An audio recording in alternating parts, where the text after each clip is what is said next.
Hey guys, welcome to another episode. Thank you so much for the response you have shown for the Morocco series. And in this video, I'm just going to do a cost breakdown starting from like going through stay, my whole budget, how much I've spent, where did I spend everything, and where did my whole bank break. So let's start with it. So, the first thing, because I have an Indian passport, I had to get an e-visa, which costed me £62 through the website. It was quite easy. I'm gonna add the link in the description. You can apply directly. They just ask like few random questions, like basic details, which you can easily put on, and you should get it in between 3 to 7 days, depending on your travel history as well and how well you provide all the details. But it costed me £62 through the website. Quite an easy process. The second was flights and internal UK travel, because I live in Nottingham, so I had to go from Nottingham to Manchester and then fly to London and then come from London to Nottingham again. So that costed me fully £60, which was £40 went in the return flights and another 20 in the travel from to and fro Nottingham. And yeah, I spent another £17 in internal Morocco transport, which was from Taghazout to Marrakech, and then no, from Agadir Airport to Taghazout, and then from Taghazout to Marrakech, which was another £17.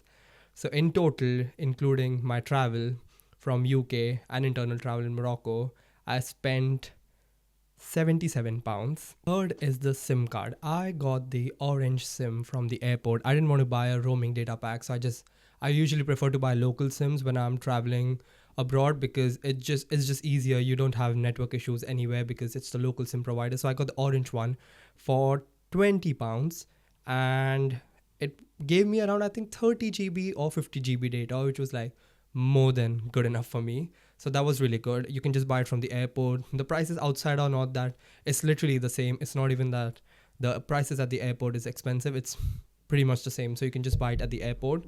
Coming to stay, I stayed 3 nights and 4 days in Taghazout in the beginning of my trip at the hostel, which costed me £37, around 400 dirham, Moroccan dirham. That was the conversion. Then I stayed one night in Marrakech. No, for 2 nights and 3 days in Marrakech, which was for £22. Then the second hostel again in Marrakech for one night was £5. And then the third hostel for 2 nights, 3 days again was £21.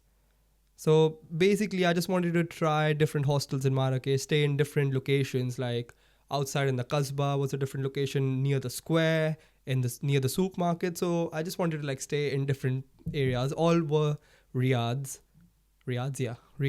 So they had like a good balcony terrace and everything. That was really good. So I spent a total of £85 in these four hostels. I'm not including the tours in here because the tours had their own packages and stuff. So I'm just telling you about the stay which I spent, like personal expense type. Coming to food and drinks, in Morocco you don't get much alcohol. It's quite limited because it's a Muslim country. So alcohol is quite limited. So I didn't spend much on alcohol. It was just more of like mocktails and like cold drinks and stuff, because it was really, really warm. And food, I spent a lot of money on food. In total, I spent £124 on food and 26 on drinks, which makes a total of £150. So that was really good for 11 days. And this includes all the lunches from the tours as well, because they aren't including. I'm going to get to that soon. Coming to the tours, I did 3 tours in total. The first one was a day trip to the Ozoud waterfall, which was for £16. Again, no lunch was included, so I had to pay for the lunch there. Everything else was included. The second was the 3-day Sahara trip, which was for £90, which I think is a pretty good deal. Up again, excluded lunch and the quad biking tour I did. That costed separately, but lunch, yeah, all 3-day lunches, yeah.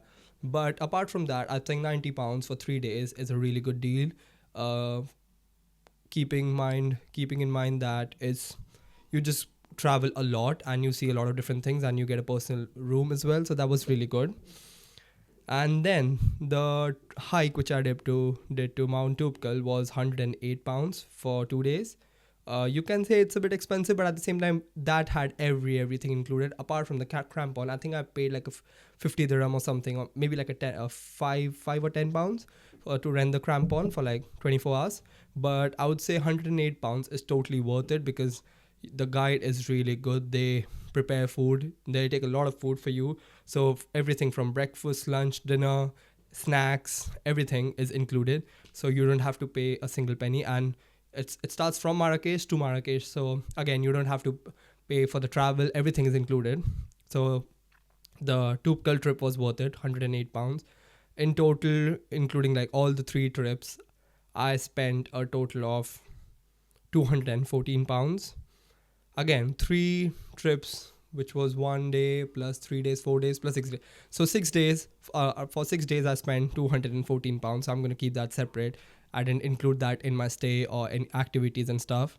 This is just solely about the tours, activities, and tips, because everywhere is quite preferable if you tip the guides and stuff. That's what they encourage as well. So maybe just give them like the boat not driver, but the guy who was doing the boat ride near the waterfall. We gave him some tips. It would be if there's a local guide like in Ozarzate or like in not Ozar Ed Bin Hadu or like in Tingir, we gave him some tip as well.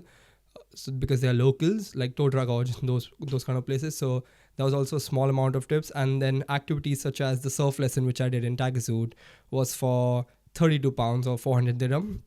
The quad biking was also for the same amount. The quad biking was around 2.5 hours. We went catch the sunrise and then came back. Then yeah, again I rented. I'm including the renting the crampon in it. I think again it was like 5 or 10. I'm not sure. And then yeah, just tips in general, which comes to a total of £84. And in the end, yeah, I did some shopping in Marrakech because it is really good. You get really good handicrafts, home decor, and like just decorations and a lot of fun things which could just change the aesthetic of your rooms. So I did a lot of shopping for my family and just got some souvenirs as well in general. So on that I spent around £55. Just make sure you haggle every time you're shopping because that's how the market works. People would give you higher prices and then you have to haggle your way to a small like lower price, but people there, they expect that you're going to haggle. So just keep that in mind. Keep your ground.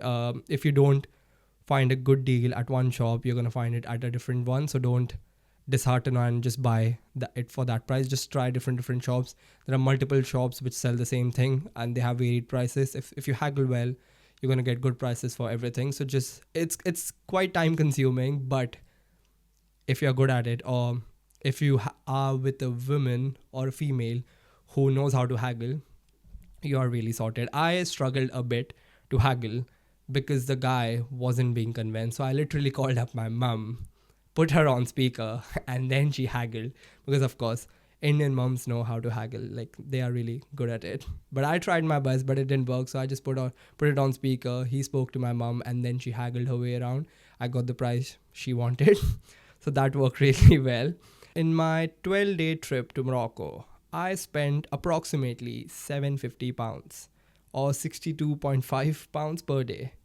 Every penny was worth it. I feel I could have gotten it for a lesser amount, but I didn't want to like save up money for no reason. I came to Morocco, there was just so much to do. I was like, yeah, I'm going to do everything possible. Just spend money wherever I think will be worth it. And it was 100% worth it because I started from the Atlantic Ocean to the Sahara Desert to the Atlas Mountains. Basically, I just covered the southern part of Morocco fully. I did like quad biking, I did surfing, I did hiking, I did a lot of cool things. So I think every penny I spent was definitely worth it. I don't have any complaints. Maybe here and there I could have saved some money, but yeah, it didn't bother me much. So I would just say, yeah, if you're going to Morocco, I would say keep a budget of 30 to 40 pounds per day. I spent like freely because I had that money. I had kept this trip because I was gonna be logged in for my final year. So I was like, I'm gonna spend fully, just enjoy the trip and not go like a budget backpacker. I'll just spend properly. But if you are on a tight budget, Morocco is quite budget friendly and it's quite backpacker friendly. So you can easily do a 4 day trip in like £200, or maybe 6 day, 7 day trip in like £300. So it's quite decent. So it's not like if you're looking at £750, it includes like my visa as well, my flights, my internal UK travel. So if you cut that, and I've included shopping as well. So if you cut those kind of things, it comes down to around 550, which is like a really, really good deal if you think about it, the amount of money I spent just in Morocco. So yeah, if you are planning a trip to Morocco and if you have any questions about budget or where to stay or where to go, just drop a comment down below. I'm gonna add all the links to the hostels, to all the tours I did, to the e-visa website link, everything, all the links I'm gonna add in the description below. And if you have any questions, just leave a comment down below. It was a really quick video. I have some other things to do, but I just wanted to make this video and have a budget talk, like how I usually how much I spent during this whole adventure. But yeah, if you have watched the whole series, or if you haven't watched the whole series, I'm going to add the link to the whole series in the description as well. And yeah, thank you so much for watching this video, and I hope you enjoyed the whole series. And yeah, I'll see you in the next one.